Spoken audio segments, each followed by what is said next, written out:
Foot is off the gas, no noise.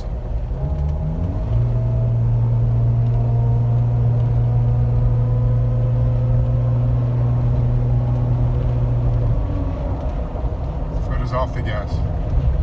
No noise. On the gas.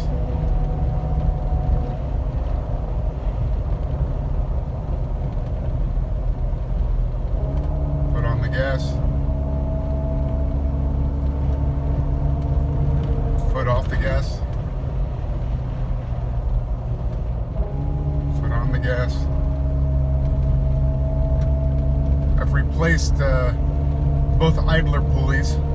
They were making some noise, but I have no idea what this is. I was thinking maybe it's the pinion bearing on the rear differential, but it'd be making that noise the entire time. I'm coasting right now and I don't hear it.